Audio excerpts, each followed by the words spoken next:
Ladies and gentlemen, let us imagine for a moment that you were to travel the length and breadth of the earth, from the golden deserts of Africa to the icy villages of the Arctic, from ancient temples in Asia to modern skyscrapers in New York. You would hear many accents, taste many cuisines, and witness countless rituals. But among all these differences, there is something that never changes.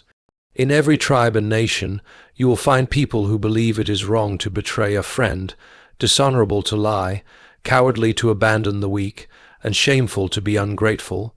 You may never find two cultures that eat the same food, but you will find all cultures that condemn murder and celebrate sacrifice. That is no accident. This shared moral instinct is not something we stitched together out of convenience. It is something deeply written into the fabric of who we are. It is not like a fashion trend that changes every few decades. No, it is more like the law of gravity, silent, invisible, but undeniable. You might say, but some cultures practiced slavery or human sacrifice. Doesn't that prove morals are invented? But even these horrors prove the rule by their exceptions. For in those same cultures, the ones who were enslaved or sacrificed were often outsiders, labeled as less than human. Why? Because people knew it was wrong to treat humans that way, so they redefined the victims, not the law. The standard remained. It was the application that was twisted. Children know it too. They cry not merely when they are hurt, but when they believe something is unfair. Have you ever heard a child say, "That's not fair"? Before anyone taught them the rules of life, where did they learn that if not from something already pulsing within them? You don't have to teach a soul that kindness is better than cruelty. It just knows. Now, some will say, we've evolved this way to survive, but survival alone cannot explain why we honor the man who dies for strangers, or the woman who tells the truth at great cost to herself. Survival tells us to run, but something higher tells us to stand. You see, we are not merely calculators of benefit. We are moral creatures, and that moral nature cannot be credited to society alone. It predates it, it corrects it, it judges it. And so, the fact that every culture tells the same story about courage, about justice, about truth and love, even in different tongues, is no small thing. It is the great echo of something higher, a whisper that we did not invent, but inherit. What does this mean for us? It means we are not alone.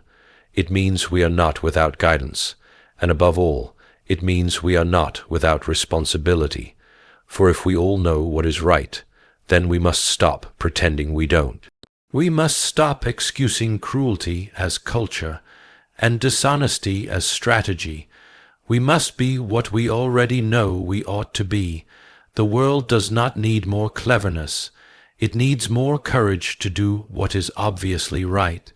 If one were to strip away the external garments of culture, the languages, traditions, cuisines, and ceremonies, what remains is something astonishingly similar across humanity. Beneath the surface differences, every civilization, ancient or modern, holds certain moral principles at its core. It is not that they arrive at them through identical reasoning, but that they arrive, and that arrival is what cannot be easily explained away by coincidence. Whether you speak to a fisherman in a coastal village or a professor in a towering university, you will find shared instincts, that cowardice in the face of duty is shameful, that to betray one's word is dishonorable, that kindness shown to the vulnerable is admirable. The names of the virtues may differ, but the virtues themselves do not. Even in the earliest written records of human societies, from the Egyptian Book of the Dead to the Babylonian Code of Hammurabi, from the teachings of Confucius to the sayings of tribal elders, you see the same ideas repeated. Respect your parents, speak truthfully, do not murder, give to those in need, protect the weak. These codes were not developed in conversation with one another, yet they sound like variations of the same melody. Is it likely that dozens of civilizations independently invented the same set of moral guidelines merely for survival? Or is it more likely that they were all recognizing something already present, like astronomers across different lands charting the same stars? The excuse that morality is only a social contract falls short under the weight of such similarity. If it were purely invented for convenience, surely we would find more variety in the fundamentals. But no tribe anywhere celebrates treachery for its own sake, or elevates the coward above the brave. Of course, some leaders and empires have acted treacherously or cruelly, but they do not praise such behavior as moral in their own stories. Even the worst of tyrants dress their crimes in the clothing of virtue for the good of the people, they say. That is the point. They still feel the need to pretend they are following a deeper law. Take, for example, the act of stealing. Across the globe, theft is considered wrong. The methods of punishment may differ, but the judgment remains the same. Even thieves, when robbed, cry foul. There's an old saying that there is no honor among thieves, but this is misleading. Even among criminals, there are codes, rules against betrayal, expectations of loyalty, punishments for disloyalty. Where did these come from, if not from a shared human recognition that some things ought not to be done? One might argue that these moral codes arose from necessity, that societies needed them to survive. That may be partially true, but necessity cannot account for admiration. It is not necessary to admire someone who gives away their last loaf of bread to a starving neighbor. That kind of act may even go against survival instincts. And yet we honor it, we tell stories about it, we are moved by it. Why? Because deep down we know that generosity is good in a way that cannot be reduced to usefulness. If you walk into a courtroom in any functioning society, you will not find laws demanding that people be selfish, deceptive, or cruel. The system may be flawed, but the ideals it claims to serve, justice, fairness, protection of the innocent, remain constant.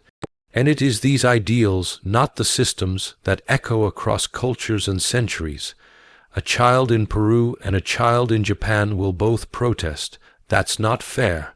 When cheated, no one taught them a global doctrine on fairness. They simply knew.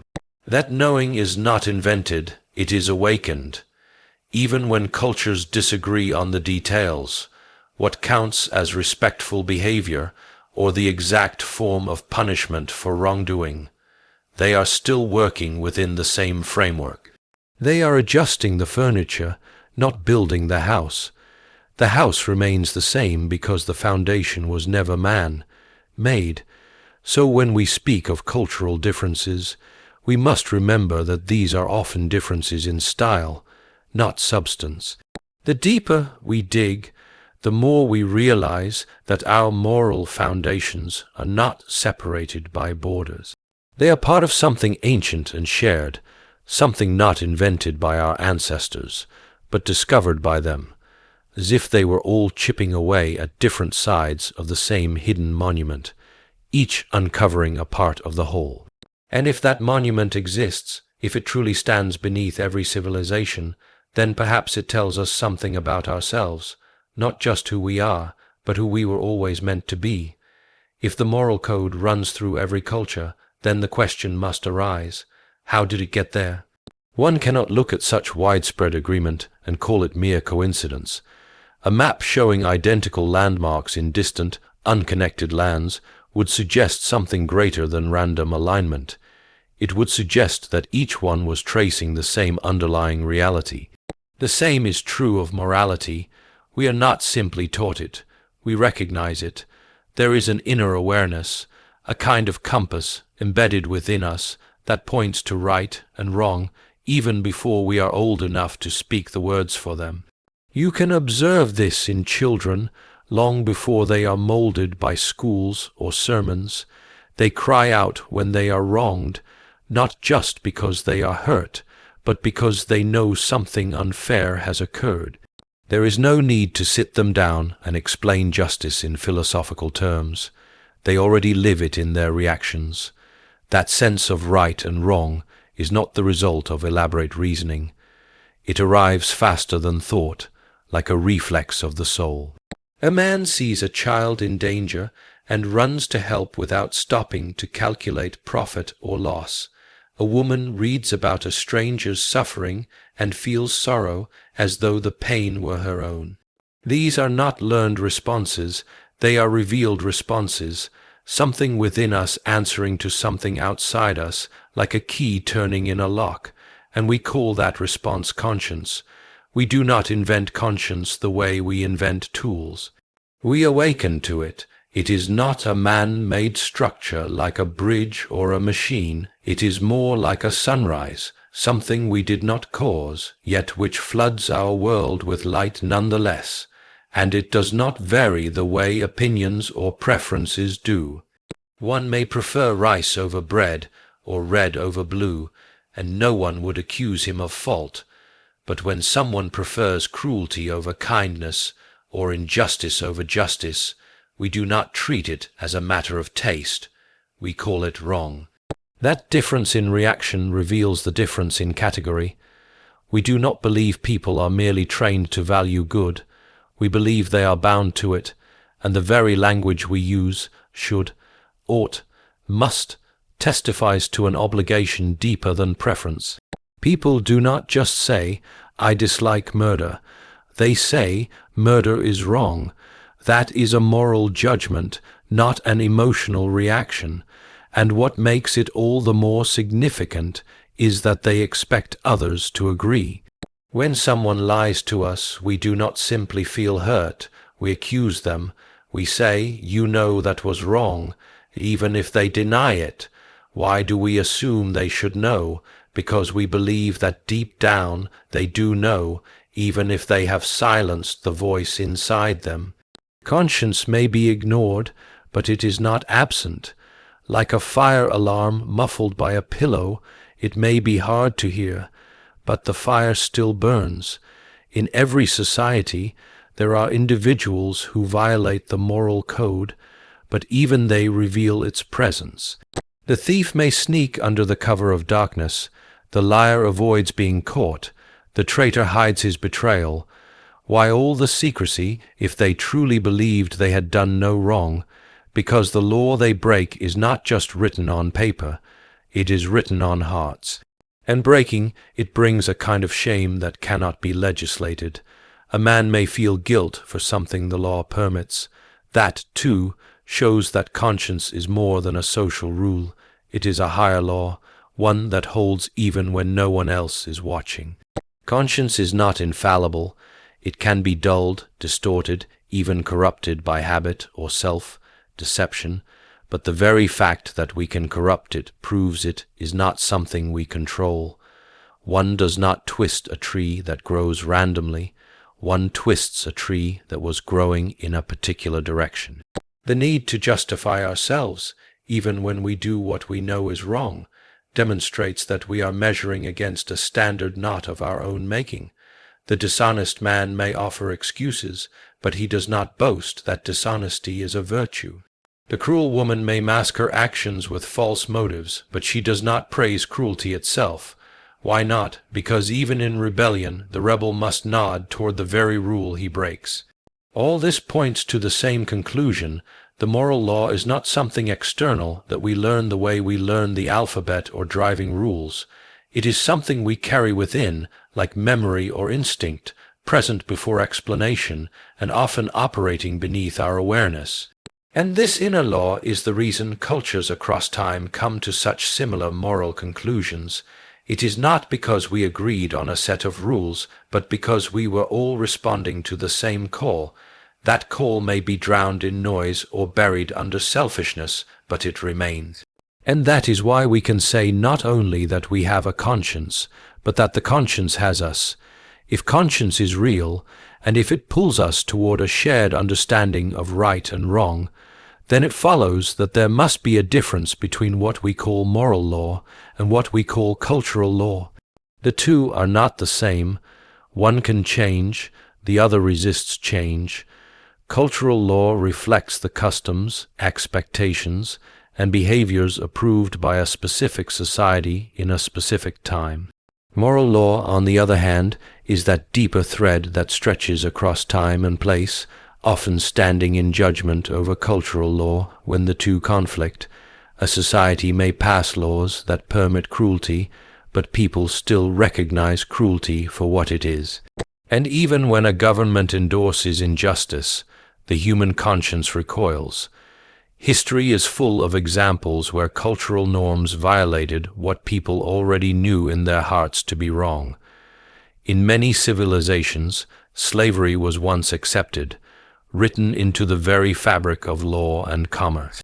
Yet it never sat easily in the human spirit. Even when it was legal, it had to be justified, masked, softened with false reasoning. Why would such justification be needed unless people already sensed that it contradicted something deeper? The same could be said of the mistreatment of women, the abuse of children, the persecution of minorities. These were not cultural quirks. They were cultural crimes that violated the underlying moral law. What becomes clear, then, is that cultural laws tend to follow power, but moral law speaks to conscience. The powerful may write the rules, but they cannot silence the truth without a fight. Conscience continues to whisper even under oppression. This is why revolutions often begin with moral outrage rather than political calculation. People rise up not just because a law is inconvenient, but because it feels wrong.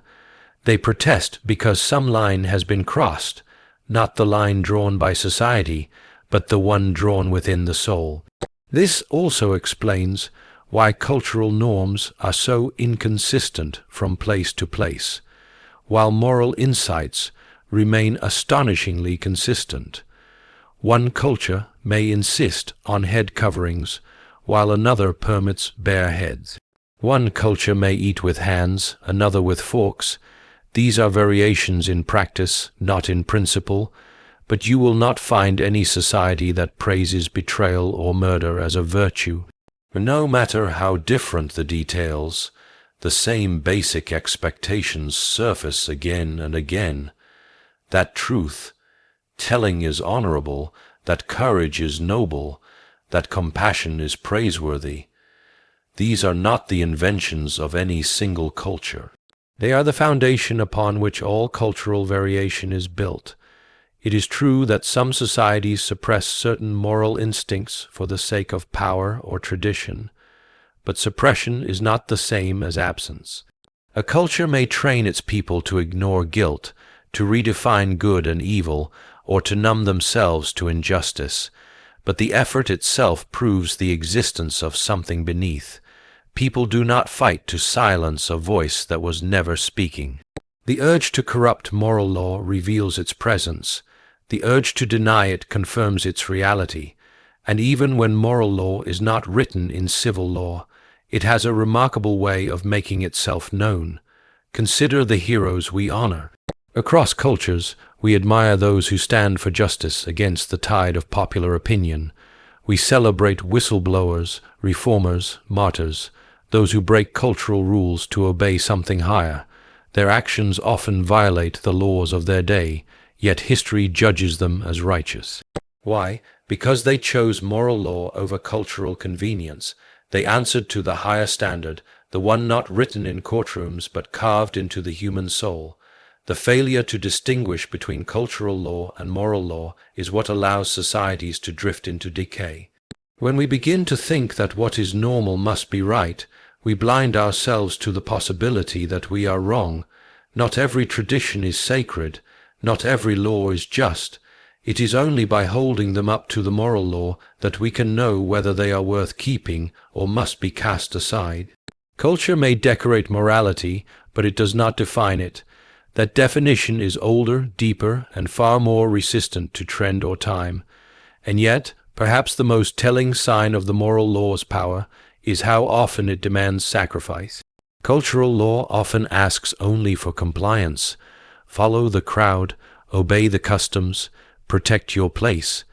But moral law asks for something harder, truth at a cost, mercy in the face of revenge, justice in the face of convenience.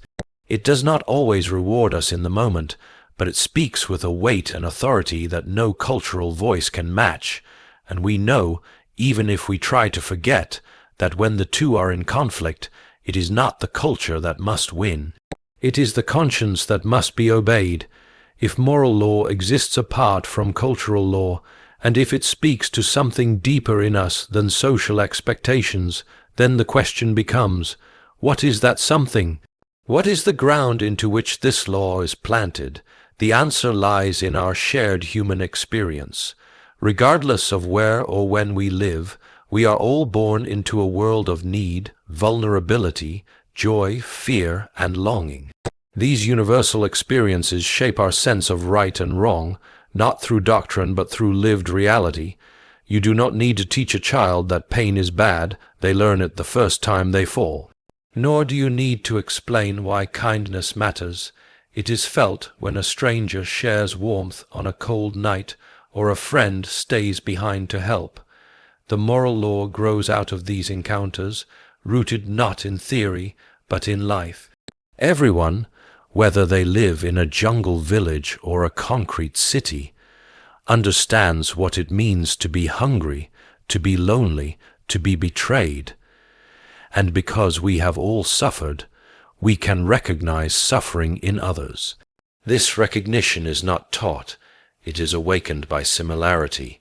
When you see someone mourn, you do not need a textbook to tell you what they feel. You know, because you've mourned too. That common thread of experience is what binds us. And it is also what forms the groundwork for the moral code. We understand why injustice is wrong, not only because we were told so, but because we have felt the burn of being treated unfairly.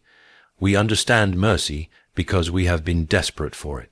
From this shared pain and shared joy comes a kind of moral empathy, the ability to imagine ourselves in the place of others, and from empathy grows responsibility. Why is it wrong to steal? Because I know what it feels like to lose what is mine.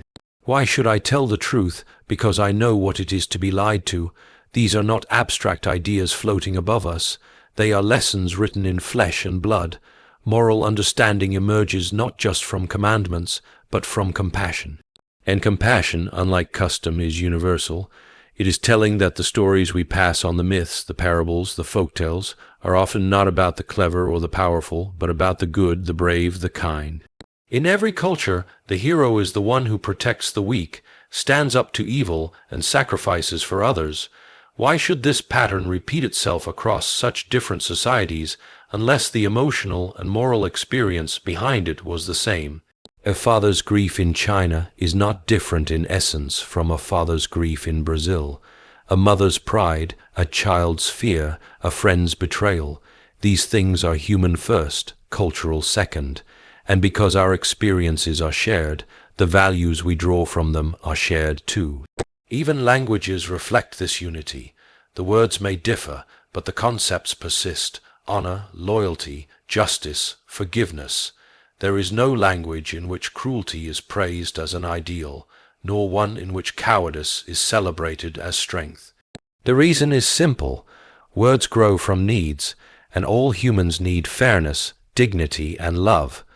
That need is not the invention of a society. It is the condition of our nature, and the moral law grows out of it, the way fruit grows out of soil. Different trees may produce slightly different flavors, but they are nourished by the same earth. You can also see the power of shared experience in the way people respond to tragedy.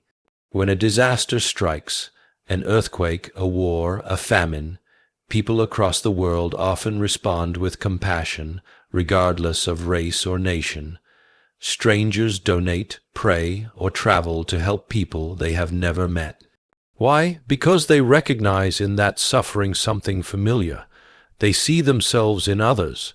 That reflection is the foundation of moral action, and it is a reflection that cannot be explained by culture alone. It is the voice of the universal human condition, calling us to act on behalf of what we know to be right.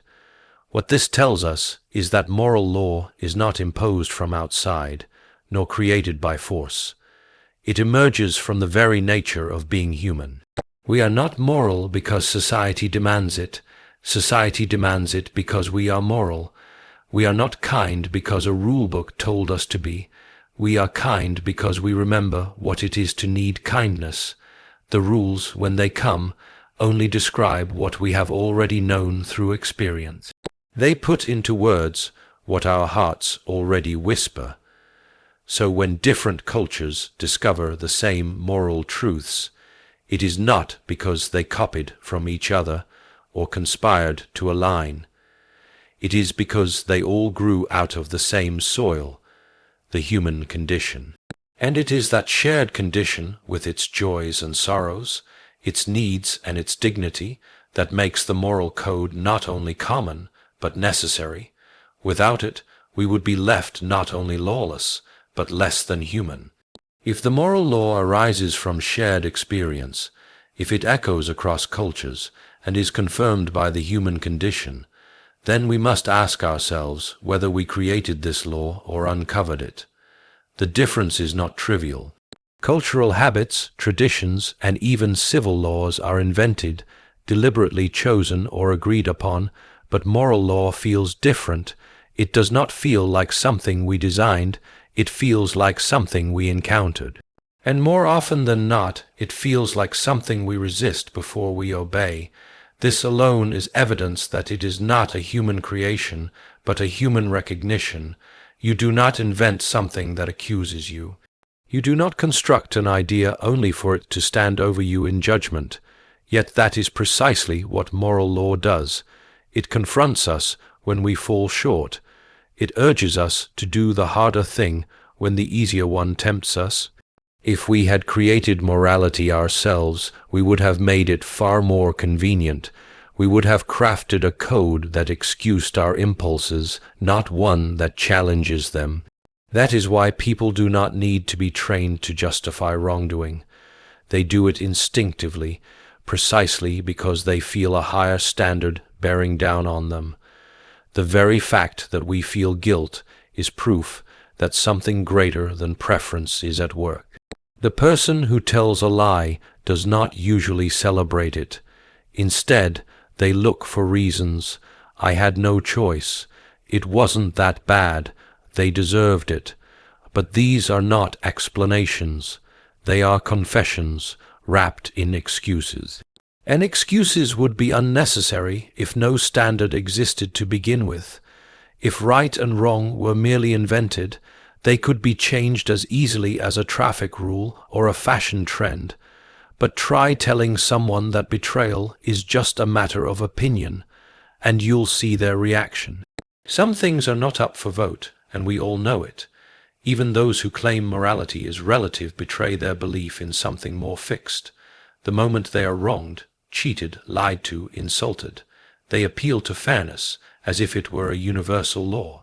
No one calmly shrugs off injustice by saying, well, in your view that was wrong, but in mine it's acceptable. We do not live as relativists. We argue like people who believe in real truth, even if we pretend otherwise when convenient. And this is because moral law operates not on the surface of society, but deep in the core of who we are. It is not passed on like a recipe or a dance. It is closer to a law of nature, something you can deny but not escape. Gravity does not care whether you believe in it. Jump from a building and you will still fall. In the same way, cruelty, dishonesty, and injustice bring consequences that cannot be talked away. We feel them. We suffer from them, and we recognize them even when we wish we didn't. Of course, societies have written down moral rules, but writing is not inventing. A law book does not create justice any more than a thermometer creates heat. It only records what is already there, and when law departs too far from morality, people instinctively know something is wrong. That's why civil disobedience has power, not because it breaks the law, but because it honors the deeper one. When someone defies an unjust order to protect the innocent, we don't call them criminals in the moral sense. We call them courageous. This distinction only makes sense if there is a moral law beyond the written code. We must also consider how moral law emerges across time and place with such remarkable consistency. Civilizations separated by oceans and centuries somehow discover the same core principles. Do not kill without cause. Honor your parents, speak the truth, care for the poor. These truths rise up like mountains on every continent, not because they were copied, but because they were found, and they were found not by kings or scholars alone, but by ordinary people in ordinary lives. Mothers teaching kindness, elders warning against betrayal, children learning the value of honesty not from books, but from broken toys and broken trust. Morality is not handed down from authority. It rises from the soul. We may try to rationalize it, but long before we can explain it, we feel it. A kind act warms us, a cruel act haunts us. This is not social programming. It is the mind responding to something real, like the eye responds to light. And just as light existed before the eye evolved to see it, so too moral law existed before we found words for it.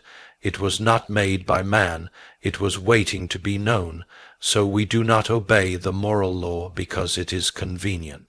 We obey it when we do because it is true, and its truth does not come from power or agreement, but from reality itself, a reality as stable, as immovable, and as essential as the ground we stand on. If the moral law is real, if it is discovered rather than created, if it is embedded in our shared human experience and confirmed by conscience across cultures, then it cannot be treated as a curiosity. It demands something from us. Knowledge always comes with responsibility, and moral knowledge is no exception. One cannot encounter the truth and remain innocent in ignoring it. The moment we recognize what is right, we are no longer free to act as if we didn't know. The line between ignorance and rebellion becomes clear and often uncomfortable. A child who does not yet understand fire may be forgiven for touching it, but once he knows it burns, that knowledge changes how he must act. The same is true with moral truth. Before we understand what justice means, we may act selfishly without reflection, but once we feel the sting of injustice, or worse, cause it, we are faced with a choice. Will we respond to the voice of conscience, or will we silence it? The second choice is easier in the short term, but it does not erase the responsibility. It only deepens it. Many people are not confused about what is right. They are uncomfortable with what it would cost to do it. We often pretend to be unsure, not because the truth is hidden, but because it is inconvenient. It is easier to rationalize cruelty than to admit that we lack courage. It is easier to blame the system, or the culture, or the pressure of others than to face the weight of personal accountability. But all such avoidance assumes the very thing it tries to deny, that we know better, and that knowledge leaves us without excuse. We cannot claim the authority of conscience when others wrong us, and then deny it when it points its finger at us. To do so is not inconsistency, it is hypocrisy. We appeal to justice when we are cheated. We invoke mercy when we have fallen. We demand truth when we are lied to.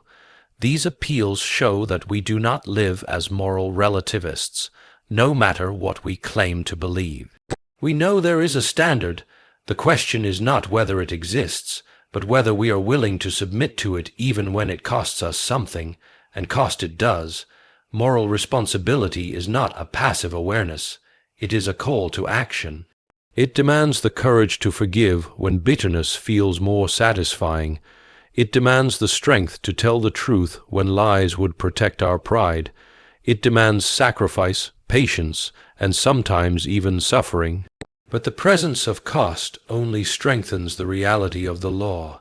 No one sacrifices for a convenience. People only give up comfort for something they believe to be higher. That higher thing is the moral law, and every time we obey it at a cost, we affirm its worth. Even the smallest moments reveal this truth: the choice to apologize instead of justify, the decision to defend someone who cannot offer us anything in return, the willingness to confront wrong even when it makes us unpopular. These are not grand gestures, but they are significant, and they remind us that responsibility is not just about knowing what is right. It is about doing what is right when no one is watching and when there is something to lose. This responsibility extends beyond the individual to communities and nations.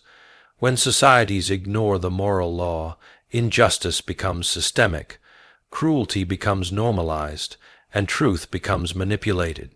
But none of this happens by accident. It happens because individuals stop listening to their conscience. It happens because silence is easier than honesty, and comfort is more tempting than conviction. And yet, even in such times, the law does not disappear. It waits, it whispers, and sometimes it shouts through those who still have the courage to obey. What makes this law so inescapable is that we are not only judged by it, we are aware of being judged by it.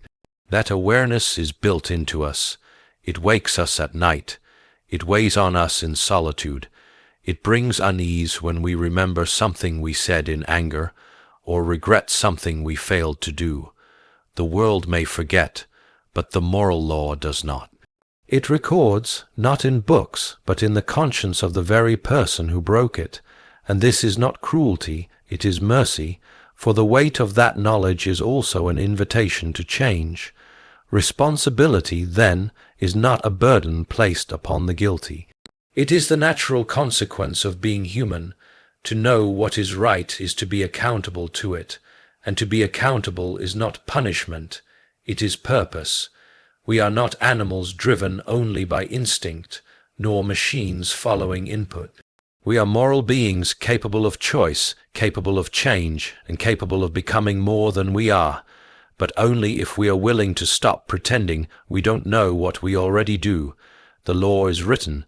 The question is whether we will live by it.